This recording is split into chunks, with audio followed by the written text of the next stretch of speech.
प्रणाम सब लोगों को।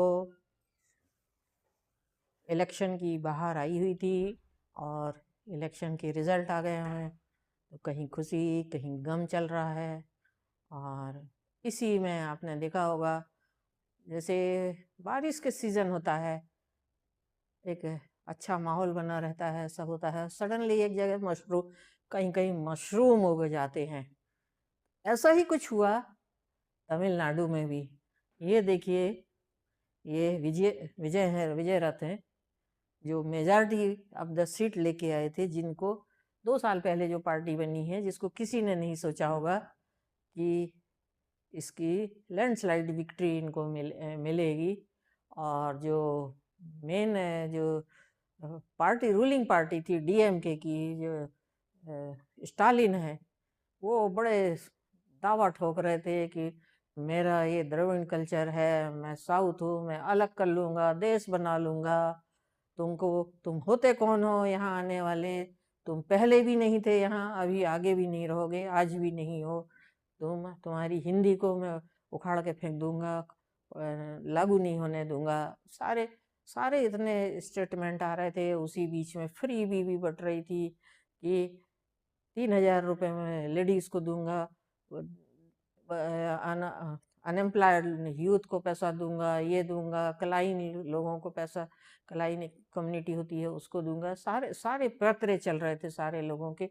उन्हीं में से एक विजय रथ है, ये इनका तमिलनाडु में वर्चस्व हो गया है, जो किसी ने नहीं सोचा था। एक थर्ड पार्टी उभर के आ गई है। दूसरी जयललिता की पार्टी थी AIDMK, वो इस समय शांत है। और बीजेपी उसकी तीसरी पार्टी उसके विषय में चल रही है। तो ये TVK पार्टी कहलाती है।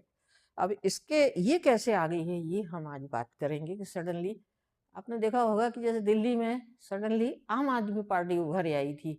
एक धरना चल रहा था, उसमें जाके कुछ लोग उसको हाईजैक कर लेते हैं, पार्टी बनाते हैं और थोड़े समय तक मजा मारते हैं, और उसके बाद में अब उनका बिखराव दिखने लगा है। अब इनका क्या होता है आगे देखते हैं, ये कैसी गवर्नमेंट बनती है। अभी उसमें रस्साकसी चल रही है, क्या होता है देखिए आप। इन्होंने क्या किया था, 108 सीट आई है, 118 आनी चाहिए मेजॉरिटी लेने के गवर्नमेंट बनाने के लिए। तो अभी 108 सीट आई है, तो निगोशिएशन चल रहे हैं कि कौन दूसरी पार्टी से सहयोग लिया जाए। कांग्रेस देने को तैयार है।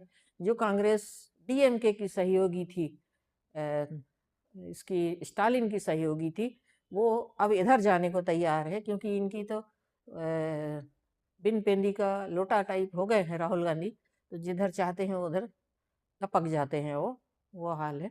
तो वो उधर जाने को तैयार है, तो उनकी स्टालिन से भी टकराहट चल रही है। अब आगे देखते हैं क्या होता है, गवर्नमेंट कौन बनाती है। राज्यपाल नेचुरली जो फर्स्ट जो बड़ी बिग पार्टी होती है, उसी को पहला न्योता देती है बनाने के लिए। यदि वो पूरा नंबर पेश करेंगे 118 से ऊपर, यदि उनकी सीट वो मैनेज कर लेते हैं, तो उनको मौका मिलेगा। और आगे कैसे चलाते हैं, ये एक देखने वाली बात होगी। और इसका ये उनकी अग्नि परीक्षा भी होगी। अग्नि परीक्षा इस महीने में होगी कि आपने देखा होगा इलेक्शन में क्या होता है, सुहाने सुहाने सपने बांटे जाते हैं उनके। और जैसे बाहर आ गई हो पूरे पैसों की, सुख सुविधाओं की बाहर आ गई होगी, ऐसा लगने लगता है। एक उत्सव जैसा लगने लगता है। वही यहाँ पे हुआ है। इन्होंने क्या किया, वादे किए जीतने के लिए उनको, क्योंकि आजकल फ्री बी का एक चलन हो गया है। तो इन्होंने भी उसी तरह से वादे किए। और ये तमिलनाडु सबसे ज्यादा अभी इस समय कर्ज में डूबा हुआ है। लेकिन फिर भी सारी पार्टियां अपने वादे किए हुए हैं। ये क्या है, जो डेवलपमेंट का जो पैसा आता है उनको फ्री इस तरह से ये बांटते हैं। और वही इन्होंने भी कुछ प्लान बनाया होगा। आगे टेस्टिंग होगी इनकी कि क्या प्लान बनाया है इनने। लेकिन वादे तो किए हैं। वादे मैं बताती हूँ। पहला वादा है इनने 60 साल की हर महिला को 2500 रुपये महीना देंगे। इस हिसाब से 1 करोड़ महिलाएं हैं यदि माना जाता है, तो 30,000 करोड़ रुपए उन्हें इस मद में पैसे खर्च करने होंगे, पहला। दूसरा, हर फैमिली को 6 LPG सिलेंडर मुफ्त दिए जाएंगे। इस समय आपने देखा होगा इतनी विकट स्थिति है कि जो रेगुलर जो सप्लाई है वो भी नहीं दे पा रहे हैं। बिजनेस कम्युनिटी परेशान है क्योंकि बिजनेस नहीं चला पा रहे हैं वो लोग, उनको गैस और डीजल पेट्रोल ये नहीं मिल रहे हैं, तो उनकी अपनी एक समस्या है। हार्मोज बंद है, वार लगा हुआ है और आगे अभी कोई डिसीजन नहीं हुआ है, कोई समाधान नहीं दिख रहा है कि आपको कब तेल मिलेगा। वो तो मोदी गवर्नमेंट किसी तरह से फोर्स लगा के या निगोशिएट करके अलग अलग जगह से ला रही है और टाइम हम निकाल रहे हैं। इनने कहा है 6 सिलेंडर हम फ्री देंगे। दूसरा, बहन बेटियों की शादी के लिए इन्होंने कहा है कि हम 8 ग्राम सोना देंगे उनकी जब शादी होगी। तो इस तरह से यदि 5 लाख महिलाओं की भी शादी हर साल होती है तो उसमें 3,000 करोड़ चाहिए। ये आज जैसे 1.5 लाख रुपए तोला के सोना के हिसाब से भी हम लगाते हैं तो 3,000 करोड़ रुपए चाहिए उसके लिए। एक होता है और वादा किया है कि एक फर्स्ट क्लास से 12 साल तक के जो स्कूल के बच्चे हैं उनको हम हर माह 15,000 हर साल 15,000 रुपए देंगे। ये देखिए, हाँ, स्कूलों की दुर्दशा जो इन लोगों ने कर रखी है। टीचर को अनाप शनाप तनख्वाह दे रहे हैं। प्राइवेट स्कूलों में लोग बच्चे जा रहे हैं इंग्लिश मीडियम में पढ़ने के लिए और यहाँ वादा होता है कि हम 15,000 रुपए आपको देंगे। एक और ये नया, महिलाओं को बस में हम फ्री ट्रेवल के लिए पास देंगे, फ्री मूव कर सकती हैं।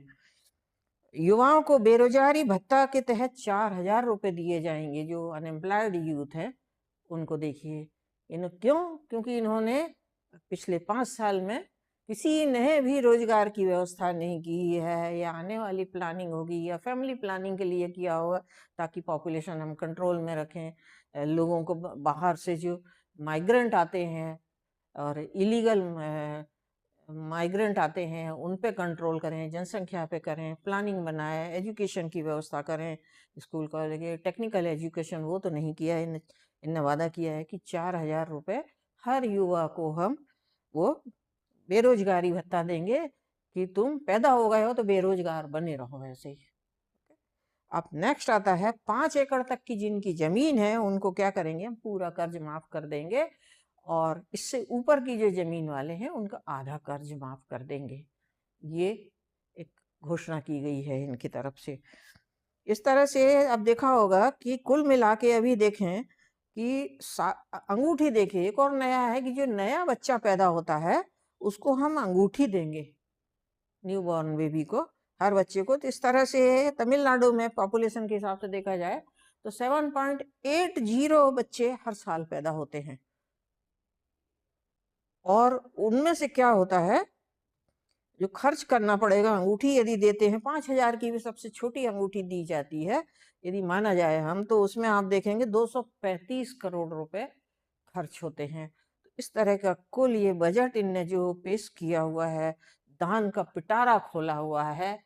इनसे ये पूछा जाए कि इन्हें कहाँ रखा है छुपा के और कहाँ से ये लाएंगे, और यदि है ये हमारे गवर्नमेंट एक्सपेंडिचर का पैसा है जिसको ये खर्च करते हैं, तो ये होते कौन है उस पैसे को खर्च करने वाले। इस तरह से हमने जो टैक्स दिया था वो दिया था रोड के लिए, अस्पताल के लिए, बिल्डिंग के लिए, कॉलेज बनाने के लिए दिया था, रोजगार के इंडस्ट्री डालने के लिए दिया था।